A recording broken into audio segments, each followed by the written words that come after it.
بسم الله الرحمن الرحيم الحمد لله رب العالمين ونصلي ونسلم على المبعوث رحمة للعالمين نبينا محمد وعلى آله وصحبه أجمعين. We begin this 2-day program as we begin all of the things that we do of importance by praising Allah subhanahu wa ta'ala and by sending salutations upon His Messenger sallallahu alaihi wasallam and upon his family and upon his companions. And I'd also like to start by just welcoming all of you and by thanking all of you for coming and taking the time. Some of you have come from very far away. And you should take a glad tiding in this regard that the Messenger of Allah sallallahu alaihi wasallam said, whoever seeks out a path in which he is learning or striving to learn beneficial knowledge in the religion, Allah Azza wa Jal makes his path to Jannah easy. And the angels lower their wings out of pleasure and out of contentment over what that individual is doing. So you should take glad tidings that you've come here with the permission of Allah subhanahu wa ta'ala to learn beneficial knowledge and for us together to learn something which is going to benefit us in this dunya and in the akhirah bi-idhnillahi tabaraka wa ta'ala. And we'd also like to extend our thanks to the brothers, the organizers regarding the masjid and the facilities. Jazahumullahu khaira. They have given their facilities and their time in order for us to be able to hold this event here today. So we ask Allah Azza wa Jal to make it on the scale of their good deeds on the Day of Judgment, just as we extend our thanks to the brothers who have come with all of the equipment, the audio equipment and the camera equipment, so that this message and so that this knowledge can be shared with as many people as possible with the permission of Allah subhanahu wa ta'ala. I'd like to start by just introducing myself. And the reason I'd like to introduce myself is I think it's very important, Ya Ikhwan, that we take a principle when we learn knowledge of the religion, and it is that principle, فَانظُرُوا عَمَّنْ تَأْخُذُونَ دِينَكُمْ. Look at who you are taking this knowledge from. So it's important that you know the people who are talking to you here today, where they come from, the limits of what they know, the kind of experience they have, so that you can evaluate that and so that you can bear that in mind when you get the information that you receive from us today, bi-idhnillahi ta'ala. So as for myself, I think most of you will know me already. Most of you will have seen me here in Dudley or in Birmingham previous lectures. And my name is Muhammad Tim Humble. I became Muslim at the age of 14 years old. And I went to the Islamic University of Medina in 2004, spent 2 years graduating from the faculty or the Department of Arabic Language, and then from the Faculty of Hadith, from which I graduated in 2011. I first learnt the knowledge of Ruqyah from our Shaykh Ali bin Ghazi al-Tuwajiri, hafidhahullah ta'ala, one of the mashayikh, a professor of tafsir and a teacher of aqeedah in the University of Medina. And I think I've mentioned the story before, but I'll just sort of mention it to you again, bi-idhnillahi ta'ala, that my first introduction to Ruqyah was when a friend of mine asked me a question, and I was in the Islamic University, so they used to like to ask questions to pass them on to the shuyukh.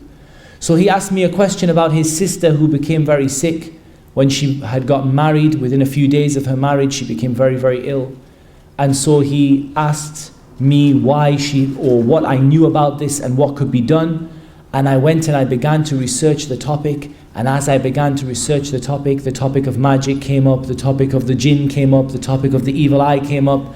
And I put this question to Shaykh Ali bin Ghazi, hafidhahullah, who himself was Iraqi for many years. And he began to teach me some of the introductory sciences and the knowledge that you need to perform Ruqyah. And bi-idhnillahi ta'ala, some of that will be here in the course today, including some excerpts from his book, Seeking a Cure from the Noble Qur'an. I started practicing Ruqyah in around 2007. And of course, you know by now that I've delivered a number of lectures on the topic, and I hold regular Ruqyah clinics, usually in Newcastle upon Tyne and also elsewhere, and travel for the purpose of teaching and informing people about this topic and about other topics. Very recently, I completed a sitting with our Shaykh Adil ibn Tahir al-Muqbil, Hafidhahullah Ta'ala, from Riyadh. And this tour was over a period of about a week. And Shaykh Adil Hafidhahullah is one of the people in Riyadh who is responsible for catching magicians in Saudi Arabia. That's his job. He is the head of one of the departments in Riyadh for catching magicians and magic. And he is one of the people that I have met, that I have not met many people, and perhaps I've not met anyone who has more knowledge of magic and how it happens than this Shaykh Hafidhahullah Ta'ala. So again, we're going to integrate into the course some of the information from the Shaykh and some of his videos, which we're going to see insha'Allah Ta'ala as we progress on through the day, bi'idhnillahi tabaraka wa ta'ala. Assalamu alaikum wa rahmatullah. Just building on what our brother Muhammad Tim has said, just introducing myself, not as mashallah knowledgeable as or as studied as his brother. With regards to Ruqyah, alhamdulillah, our brother Muhammad went into it a different way that I went into it. About 5 or 6 years ago, a close family member of mine was afflicted, and this forced me into the field of Ruqyah. It forced me into looking and studying and investigating the topic of black magic, evil eye, jinn possession. Subhanallah, back then I think this topic of Ruqyah wasn't as well known, and it wasn't as widespread within our communities that people had this knowledge of Ruqyah. An aunt of mine was afflicted, and the first thing to do was to ask those brothers who we knew to be upon the da'wah of the Qur'an and the Sunnah where to go from here. So alhamdulillah, a brother from the local community, he came and he performed Ruqyah, and this really blew me away, seeing the power and the strength and the effects of the words of Allah subhanahu wa ta'ala. Later on, alhamdulillah, I received my ijazah to do Ruqyah from a sheikh in Pakistan, Iqbal Salafi. He runs a very well-known Ruqyah clinic. Alhamdulillah, I attended the same course as our brother with Shaykh Adil al-Muqbil Hafidhahullah. I think you brothers will probably know me from the Diaries of an Exorcist series, the intention of which is to bring Ruqyah to the forefront of our minds so that our brothers and sisters, we are aware and we know about this topic, and so we can counter the effects of this evil. Alhamdulillah, I perform Ruqyah regularly, sometimes five times in a week, 5 sessions in a week. And one of my teachers actually sat next to me, Hafidhahullah, the brother Muhammad Tim. He was a brother who really encouraged me to really step up and start performing this on a wider scale. Alhamdulillah, this type of attitude, bi'idhnillahi ta'ala, is what we would like to pass on to you brothers and sisters here today. What do we expect from you? What do we expect from you as attendees of this course? And inshallah, some ground rules as well. Just in respect of the masjid, if we can make sure that there's no eating or drinking aside from water in this hall. The brothers here, alhamdulillah, they haven't charged us a penny. They've done this completely for the sake of Allah subhanahu wa ta'ala. So if we can respect these facilities, please. If we can please ensure that when we give you a break, it will be 10 minutes, 15 minutes to stretch our legs, get some fresh air. If we can ensure that we stick to the timetable, please, so that there are no disruptions. We do have quite a lot of material to get through, inshallah. Alhamdulillah, I've noticed a lot of you brothers have pens and paper. It's very important to make notes on this subject, because you may have questions, you may have issues that you might not have known about, or you yourself might have something that you want to share with us, something that you know that we don't know. So alhamdulillah, if we can keep things written down, this will enable us to better digest and keep this knowledge, inshallah.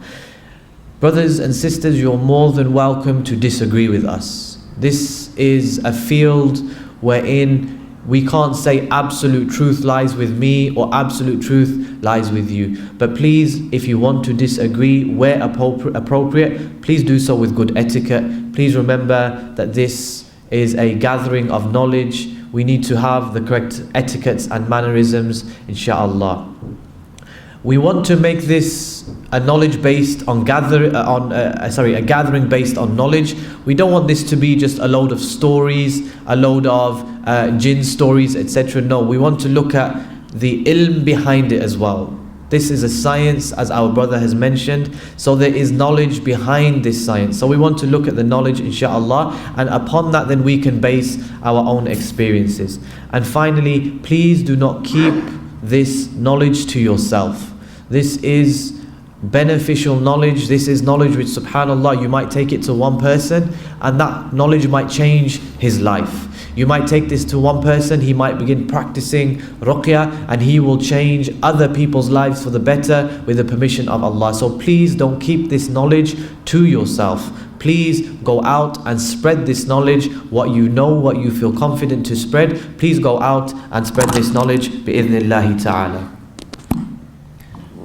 Let's take a moment just to look, insha'Allah ta'ala, at what we're going to cover over the next 2 days. One of the interesting things about Ruqyah is that you can explain it so very quickly and you can also explain it in so much detail as well. The most basic concepts of Ruqyah can be explained in a few moments. But insha'Allah ta'ala, what we want to give you is a real foundation. We're not going to give you everything. And there will be people sitting here today, I believe, who will have knowledge in this field in certain areas that we don't have. Please don't understand that we're sitting here today as teachers, as shuyukh, as people who are giving you knowledge. We're going to give you some knowledge. Some of you may know it, some of you may not know parts of it. But insha'Allah ta'ala, we believe, and I certainly believe, that there are many people today who will have parts of this knowledge that we don't have. And so what we're trying to do is to give you a good foundation in a wide range of topics related to Ruqyah, including the jinn, including the evil eye, including the practice of reciting upon someone, including amulets and talismans and magical symbols and how magic is performed. And through this, insha'Allah ta'ala, everyone has a basic form of knowledge, and from there you can progress, you can benefit from others, you can benefit from the shuyukh, from the tulab al-ilm, both in this country and outside, and insha'Allah ta'ala really develop your knowledge of this topic. In terms of the course, essentially what we've tried to do is to break the course into two parts, in the sense that the beginning of the course will be primarily theoretical. We're not going to be talking a great deal about Ruqyah as an action, as a practice today. Perhaps a very limited amount. But what we're going to be talking about today more than anything else is the theory behind it. The theory behind the jinn. We're going to be talking about what magic is, the essence of magic, what a magician is, how you can tell a magician from an ordinary person, how you can tell a magician from a so-called holy man, how you can understand the essence of the magical contract that exists between the magician and between the jinn. Amulets, talismans, magical symbols, what do they mean? What are all these squares and circles? By the end of this course, bi'idhnillahi ta'ala, you will be able to open any ta'weedh. And insha'Allah ta'ala, you will be able to understand what that ta'weedh is saying, what it is meaning, and how it involves shirk and seeking help from other than Allah subhanahu wa ta'ala. As for tomorrow, bi'idhnillahi ta'ala, we're going to go more into the depth and the practice of Ruqyah. The Raqi, who is the Raqi? What does a Raqi have to have within himself? Who can be qualified? What are the qualifications and the characteristics you need to be a Raqi? The family of the Raqi, the household of the Raqi. How does the Raqi deal with himself in his household, with his family, with his ibadah, his coming close to Allah Azza wa Jal? How does he stop himself being harmed? And there is no way to stop yourself being harmed except by seeking refuge with Allah Azza wa Jal. How, and we're going to talk about all of these different things. The Ruqyah session, how do you begin about performing ruqyah upon somebody? What about if that person is a woman? How do you deal? How are things different in that situation? What are the do's and what are the don'ts? Prophetic and herbal medicine in ruqyah. Just an introduction to some of the medicine of the Prophet ﷺ that benefits us in the topic of ruqyah. Some of the herbal medicine that benefits us, insha'Allah ta'ala, in the topic of ruqyah. Innovations and bad practices. Subhanallah, as the more you know, the more knowledge you get in this field, the more you will realize just how much misguidance there is in the field of ruqyah. And how many individuals there are who will come and they say, I'm a raqi, I'm a mu'alij, I cure people, I'm a healer. And those people are from a variety of different groups. Some of them are seeking the help of the shaitan. Some of them have been fooled by the jinn and confused. Some of them simply do not know the difference between the truth and the falsehood. Some of them are simply fraudsters in it for money. Some of them are people who were sincere but the shaitan has taken away their intention. And some of them are practicing ruqyah upon the sunnah of the Messenger of Allah sallallahu alaihi wasallam and the guidance of the Salaf al-Salih rahimahumullah ta'ala. So we're going to talk about those as well, and then we're going to conclude. So we have 12 modules packed full of beneficial knowledge bi-idhnillahi ta'ala. Packed full of beneficial knowledge bi-idhnillahi ta'ala. Now again, we emphasize, and I want to emphasize again, that you people will have, you brothers and sisters, you will have knowledge that we want to benefit from as well. We're here to facilitate rather than to teach. We're here to facilitate for you to, insha'Allah ta'ala, to get everyone on the same page, to get some underlying principles, some basic knowledge, and then insha'Allah ta'ala for all of us to come together and to benefit each other. And to cooperate upon al-birr wa taqwa, to cooperate upon piety and upon the fear of Allah Azza wa Jal. The first principle that we want to share with you today is an introductory principle that is not directly related to ruqyah. But I always begin my talks on ruqyah and on the jinn and on black magic and all of the other topics that we're talking about today by talking a little bit about the ghaib, about the unseen. Because this knowledge that we are talking about here today, a significant portion of what we're going to be talking about is from the knowledge of the unseen. And belief in the unseen is a fundamental characteristic of a Muslim. Allah Azza wa Jal at the very beginning of Surah Al-Baqarah, what does He describe the muflihun, the successful people? الَّذِينَ يُؤْمِنُونَ بِالْغَيْبِ. Those people who believe in the unseen. So your belief in the unseen, that there are things that you can't see with your own eyes, and you can't hear them with your own ears, and you can't touch them or get hold of them, but you believe in them because Allah Azza wa Jal, Al-Alim Al-Khabir, told you about them. And the Messenger of Allah, As-Sadiq Al-Masduq sallallahu alayhi wasallam, told you about them. So belief in the unseen is a fundamental characteristic of a Muslim. How many people today, and I'm sure this will be a recurring topic over the next 2 days, say there is no such thing as jinn possession? Or they say that all these people are afflicted with mental illnesses, or they deny it to some extent or another.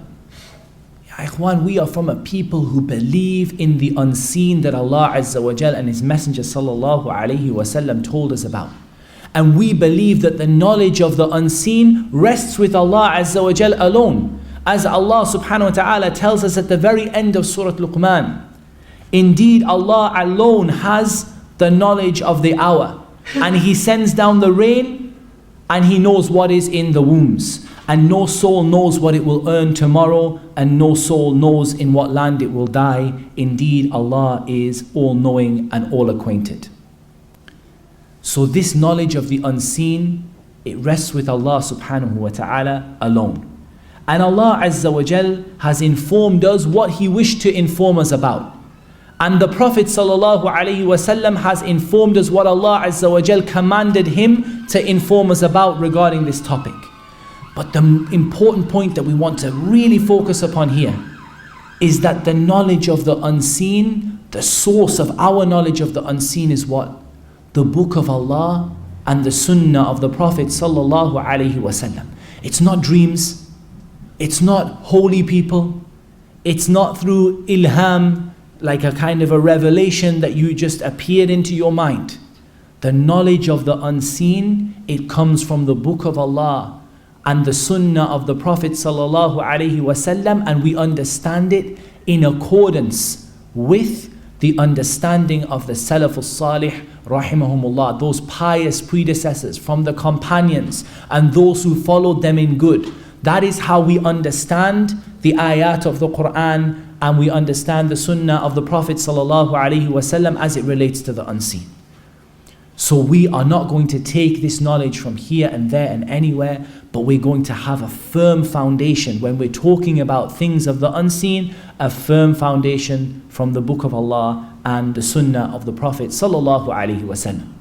Of course, there's no doubt that some of what we're going to talk about today is going to be based on experience, is going to be based on herbal medicine, is going to be based on some of the actions of the Sahaba and some of the actions of the Tabi'een. And that's okay. But we're going to distinguish between the difference. We're going to distinguish between what we have learned from experience and what we have learned from the source of revelation from the Book of Allah and the Sunnah of the Messenger sallallahu alaihi wasallam. And throughout this course, I want you to divide what you learn in your mind between those things that have a clear evidence for them from the Book of Allah and the Sunnah of the Prophet sallallahu alaihi wasallam, and those things which we suggest to you from our experience, or which we suggest to you from some of the fatawa of the ulama, or which we give you from some of the practices of the Salaf rahimahumullah. So I want you to distinguish between them, so that you know what comes from the Qur'an and the Sunnah cannot be discussed, rejected, argued about, criticized in any way, shape or form. The only opinion of the believers when Allah Azza wa Jal and His Messenger sallallahu alaihi wasallam speak of a matter is to say we hear and we obey.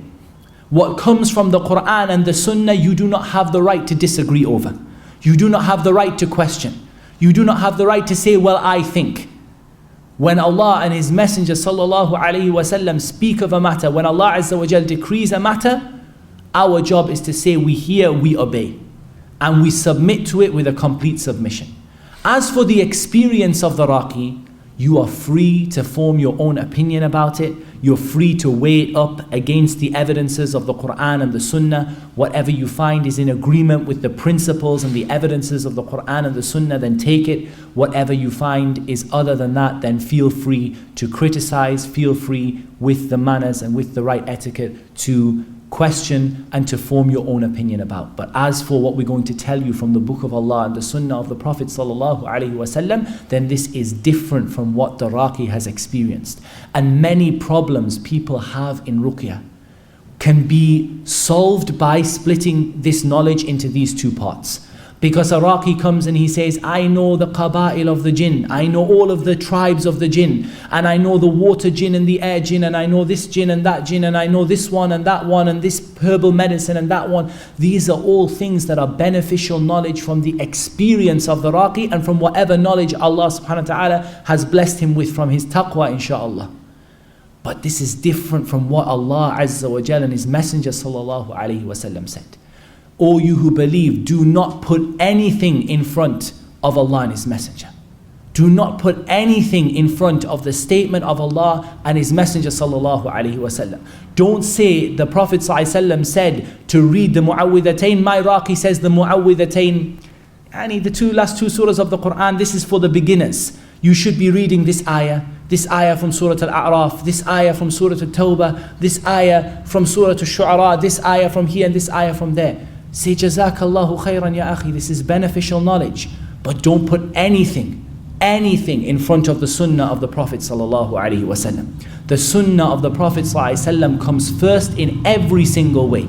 So we are going to benefit from experience. The Prophet sallallahu alaihi wasallam allowed the companions to do so in the topic of Ruqyah. He said, show me your ruqa, show me your Ruqyah.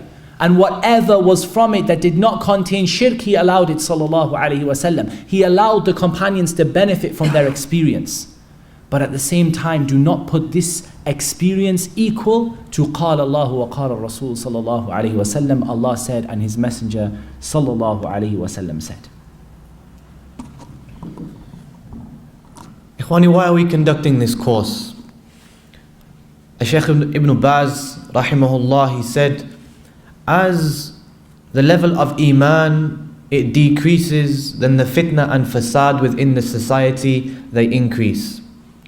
This is one of the vices, this is one of the traps and the tricks and the plots of shaitan, is to indulge the people in sihr, is to invite the shayateen to possess the people. As the people, their iman decreases and their distance from Allah subhanahu wa ta'ala increases, their level of openness, how open they are to possession, how open they are to sihr, this also goes up. And what we find is that this has led to a dramatic increase in the number of people who are suffering from the touch from the jinn possession, the number of people who are suffering from magic, the number of people who are suffering from evil eye. This has increased and is going to continue to increase because people, they are becoming more distanced from Allah subhanahu wa ta'ala. So, of course, if there's more people suffering, then we need more people to treat them. We need more people who are willing to do this for the sake of Allah subhanahu wa ta'ala, to treat and help their brothers and sisters. As our brother Muhammad Hafidhullah has mentioned, that we have those people who are just fake. There are many fake raqis in inverted commas who are using methods which are innovated. They are using methods which contain shirk. They are making pacts with the shayateen. These people, they only distance our brothers and sisters further from Allah subhanahu wa ta'ala. They distance them further from the sunnah of the Prophet sallallahu alayhi wasallam. We have those people who they are taking advantage of our brothers and sisters who are suffering. So our brothers and sisters are suffering and they go to somebody who they trust, somebody who they have turned to. They first turn to Allah, then they turn to this person to seek a cure. But subhanallah, they charge them X amount of money, and we will talk about the issue of charging bi'idhnillahi ta'ala, but they charge them an extortionate rate. So these people are, they're weighing in their gold, they're weighing in their jewelry, they're weighing in their possessions, and then subhanallah, they're using this money to pay this individual, but this person is not even doing it according to the Qur'an and to the sunnah of the Messenger sallallahu alayhi wasallam. We also have this cult of the Raqis. These Raqis they have like a monopoly on the field of Ruqyah.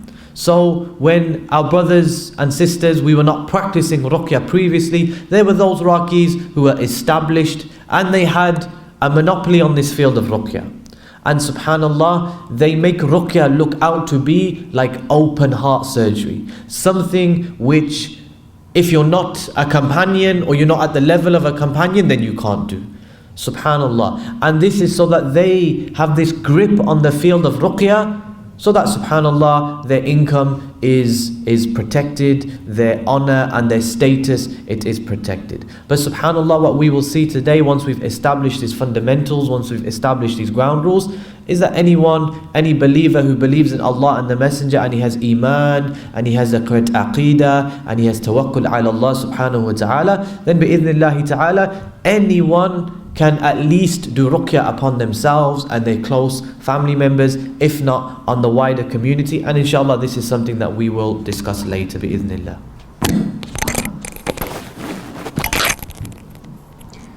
I wanted to now talk for a moment about the virtues of ruqyah.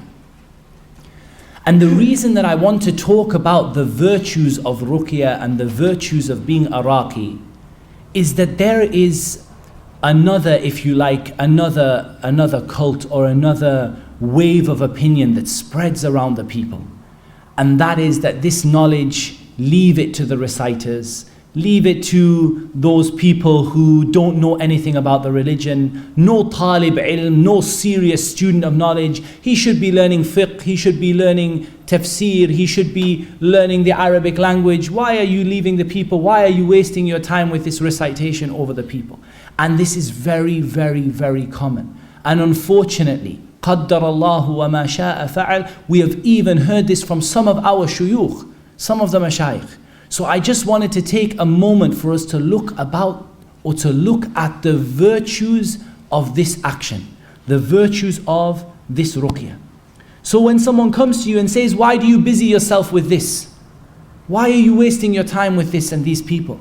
Why are you spending all of your time to help these people in this way? This is something that, you could just leave it to, give them a tape of Surah Al-Baqarah and tell them to go figure it out. No problem. Why give your time for this knowledge?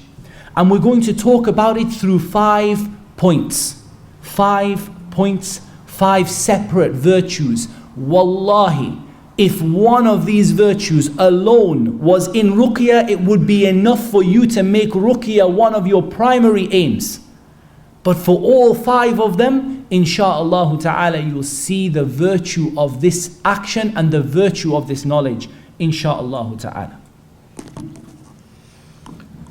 The first one of these virtues, ya ikhwan, is calling people to tawheed, giving da'wah to the Qur'an and the Sunnah, propagating the da'wah of the worship of Allah subhanahu wa ta'ala alone. Usually what happens is the person who is suffering, he goes to everybody else. He goes to the person who will give him an amulet. He will go to the magician. He will even go to the non-Muslims seeking what? Seeking a quick fix. He's been to everybody else and nothing else has worked.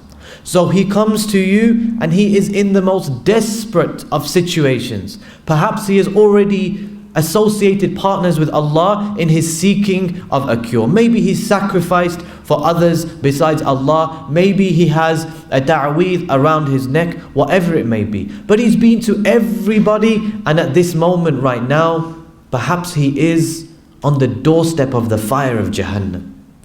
And he is in a desperate situation.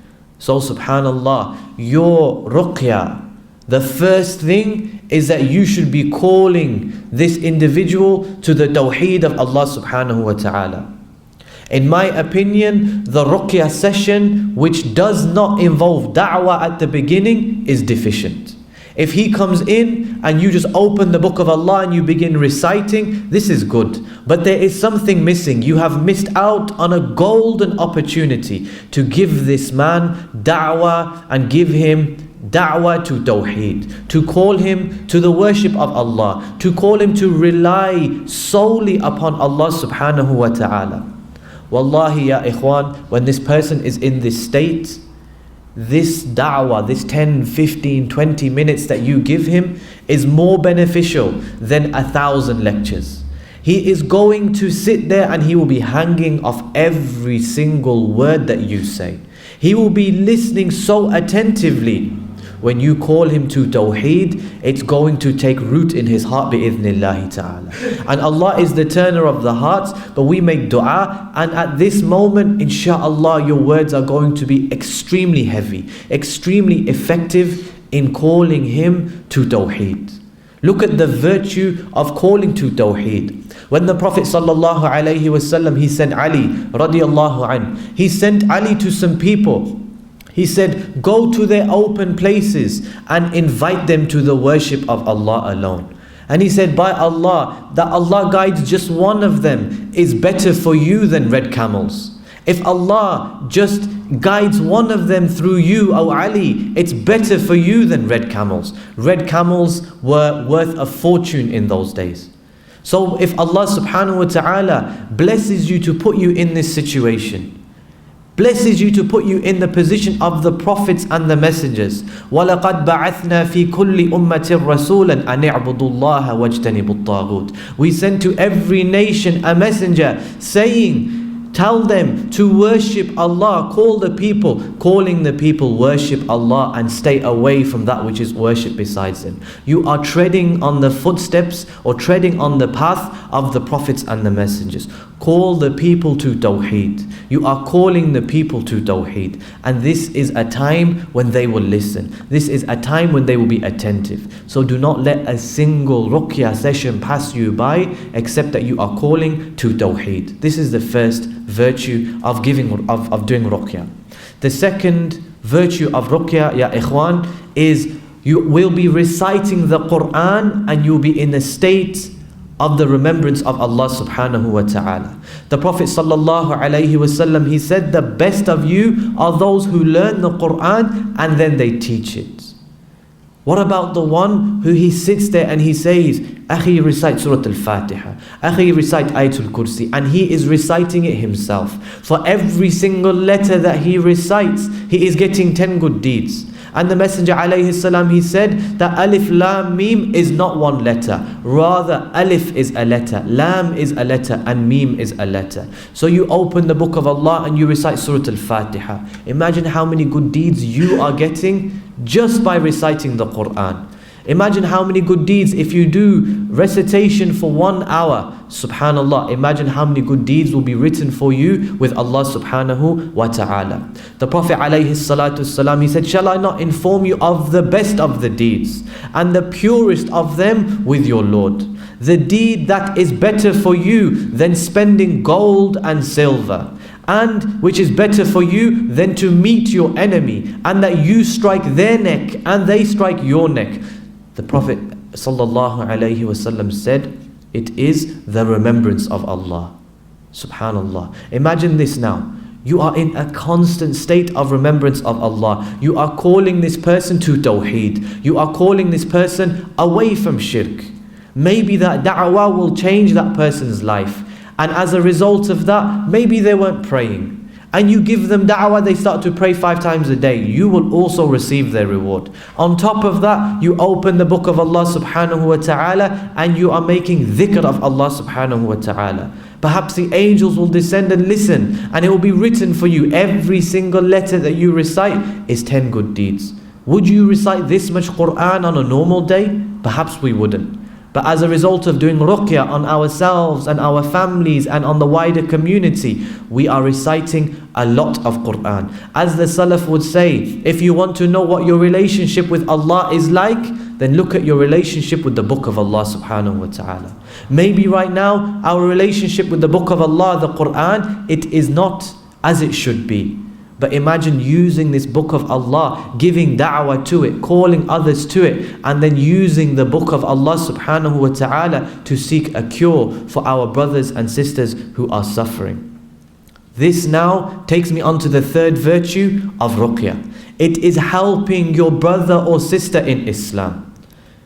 And this one hadith which is recorded in Sahih Muslim, it is enough for us. That Allah subhanahu wa ta'ala said, that the Prophet sallallahu alayhi wasallam said, whoever relieves some grief from a believer in this world, Allah will relieve for him some of his grief in the hereafter. Whoever alleviates the financial or the difficulties of a needy person, Allah will alleviate his difficulties in this world and in the hereafter. Whoever conceals the faults of a Muslim, Allah will conceal his faults in the world and hereafter. Now look, Allah continues to aid a servant so long as the servant aids his brother. Do you want Allah subhanahu wa ta'ala to aid you on Yawm al-Qiyamah? When the fire is in front of you, when the fire is in front of us, and Jannah is on one side and Jahannam is on the other side, and our good deeds are weighing us down, and we need the help of Allah subhanahu wa ta'ala. Perhaps because we aided our brother in the dunya, Allah subhanahu wa ta'ala will aid us on that day and cause us to enter into Jannatul Firdaus al-A'la. And I will now hand over to our brother to mention some other virtues. We've heard 3 virtues. The first of which is calling the people to Tawheed. The job of the messengers alayhimus salatu salam. The Raqi is doing the job of the messengers alayhimus salatu wassalam. The virtue of reciting the Qur'an and the remembrance of Allah, and that the best form of the remembrance of Allah is to recite the Qur'an. And the Raqi, I don't think there are many people, with the exception of perhaps a Qur'an teacher, who recites the Qur'an as much as a Raqi recites the Qur'an. And then the virtue of helping your brother, and that Allah Azza wa Jal will help you. But that's not the end of the virtues of Ruqyah and the virtues of being a Raqi. From the great virtues of being a Raqi and the virtues of Ruqyah is that Ruqyah is from the greatest forms of jihad fi sabilillah. From the greatest forms of jihad fi sabilillah. Ibn Taymiyyah rahimahullah said, for the Raqi is a mujahid for the sake of Allah. He is a soldier for the sake of Allah. And this is from the greatest forms of jihad. So he should be careful lest the enemy overcome him because of his sins. And Ibn Taymiyyah rahimahullah said, it is not right that someone is scared of learning this knowledge of Ruqyah. It's not right for someone to be scared of learning this knowledge of Ruqyah and practicing it, because it is an act of worship and it is jihad for the sake of Allah Ta'ala, the Exalted. The servants of Allah who stick to His limits are within the safekeeping of Allah, His protection, His care and His preservation. Why is Ruqyah from the greatest forms of jihad fi sabilillah? What is jihad fi sabilillah? To make the word of Allah Azza wa Jal the highest, and to make the word of those who disbelieve the lowest. This is the purpose of jihad. Wallahi, the Ruqyah fulfills this purpose as the other forms of jihad fulfill this purpose. The Raqi puts himself in danger. He puts himself in difficulty. He puts himself in struggle and strife for the sake of making the word of Allah Azza wa Jal the highest, and making the word of those who disbelieve the lowest. The Raqi fights against the shaitan. If you think it is virtuous to take a weapon and fight against the enemies of Allah in this earth, then to fight against the shaitan and his plots is from the greatest of the forms of jihad fi sabilillah. And to fight against the shaitan that has overtaken your brother, and to fight against him physically with your hands and with your mouth and with your voice and with the recitation of the Qur'an, and to struggle and to strive and to suffer in this way, this is from a jihad fi sabilillah. And it is, as Ibn Taymiyyah rahimahullah said, it is from the greatest of al-jihad fi sabilillah. The prophets and the salihun, the pious people who followed the prophets, they fought against the enemies of Allah Azza wa Jal. They fought against the enemies of Allah from the jinn, and they fought against the enemies of Allah from the men. And likewise, they repelled the enemies of Allah with whatever they were able to repel them with. And likewise, we see that they repelled the enemies of Allah from the shayateen and from the jinn, and that they considered this to be from the greatest forms of jihad fi sabilillah. You look at the example of Isa alayhi salam, the example of our messenger Muhammad sallallahu alayhi wasallam. They performed Ruqyah, they extracted, they fought to remove the shaitan from the body of the people, to fight against the enemies of Allah, those that we can see and those that we cannot see. So Ruqyah is from al-jihadu fi sabilillah. And the final one that I want to finish with is the hadith of the Messenger of Allah sallallahu alayhi wasallam regarding a group of people on the Day of Judgment. The Messenger of Allah sallallahu alayhi wasallam said, and from them, i.e. from my ummah, will be 70,000 people who will enter paradise without any account and any punishment. No account, not even looking at your deeds. Without any account and without any punishment, they will enter Jannah on the fast track. While everyone else is waiting to talk about their minor sins and their major sins, they will enter Jannah in the fastest way. Those 70,000 people who will enter Jannah without any account and without any punishment whatsoever, the Messenger of Allah sallallahu alaihi wasallam described them. He said, "Humul ladina la yastarqun." They are those people who do not go around seeking Ruqyah. Some of you may listen to this, and we're going to probably talk about this in the topic of ruqyah, that this doesn't mean that you shouldn't seek ruqyah or that people shouldn't seek ruqyah from you. But the highest level, the level of those people who have ultimate trust in Allah Azza wa Jal, is that they rely on Allah subhanahu wa ta'ala and Allah Azza wa Jal alone. Like those companions who said, the Messenger of Allah sallallahu alayhi wasallam took bay'ah from me, that if I fell from a camel, I would not reach out my hand for someone to pick me up. This is the level of the people who have complete tawheed and complete tawakkul upon Allah subhanahu wa ta'ala, complete reliance in Allah Azza wa Jal.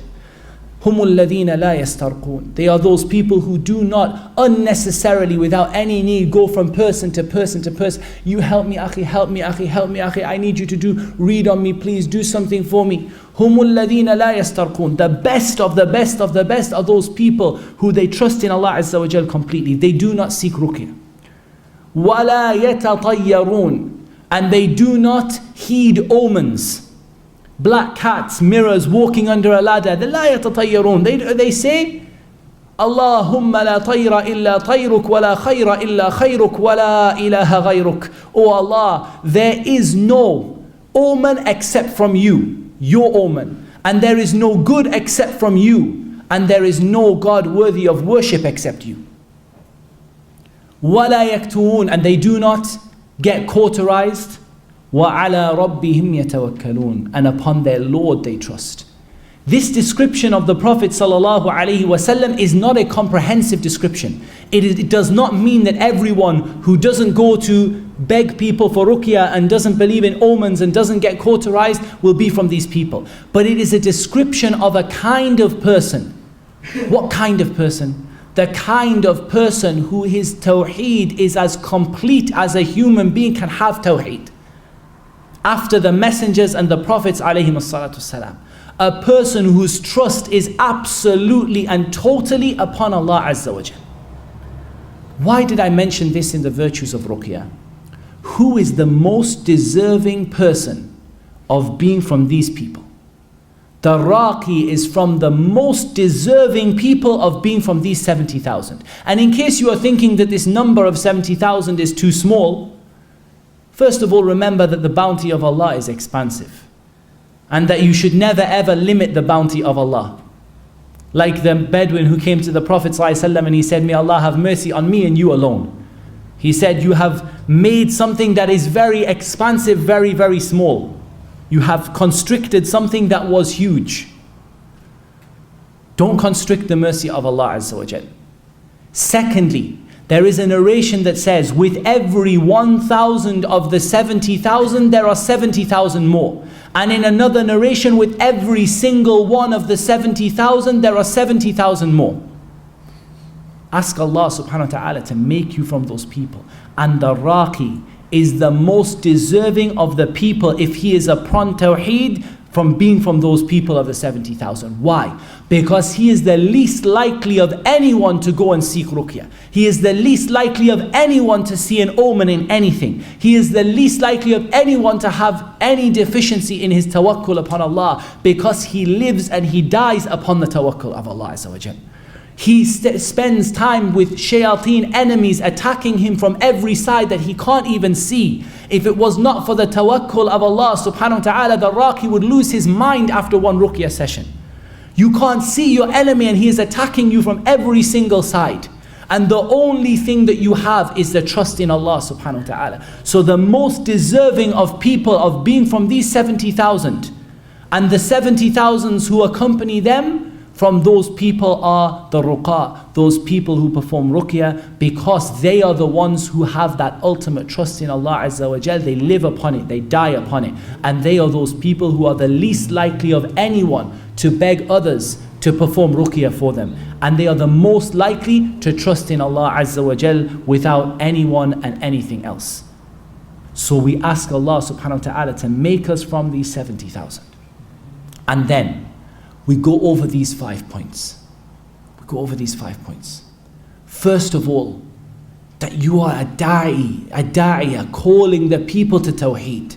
that you are a person who spends their day and their night in the remembrance of Allah Azza wa Jal. Your tongue is wet with the remembrance of Allah subhanahu wa ta'ala. The best form of remembrance of Allah subhanahu wa ta'ala, which is the Qur'an. You spend your day and your night in helping your brothers. You spend your day and your night. You are a mujahid for the sake of Allah Azza wa Jal, from the greatest forms of jihad. And bi'idhnillahi ta'ala, with complete trust and with dua and trust in Allah Azza wa Jal, bi'idhnillahi ta'ala, you will be from the 70,000 who will enter Jannah without any account and without any reckoning. And this is enough of a virtue that we can reply to those people who say, leave this to the Qur'an, leave this to the Imam of the masjid who just comes and reads the prayer 5 times a day. Don't busy yourself with this, busy yourself with fiqh, busy yourself with tafsir. Alhamdulillah, the knowledge of Islam is comprehensive. We need to give a time for everything. وَلَكِنْ سَاعَةٌ وَسَاعَةٌ. There is a time for this and a time for that. But give some of your time for this ruqyah so that you can achieve these 5 virtues with the permission of Allah subhanahu wa ta'ala. We're going to finish.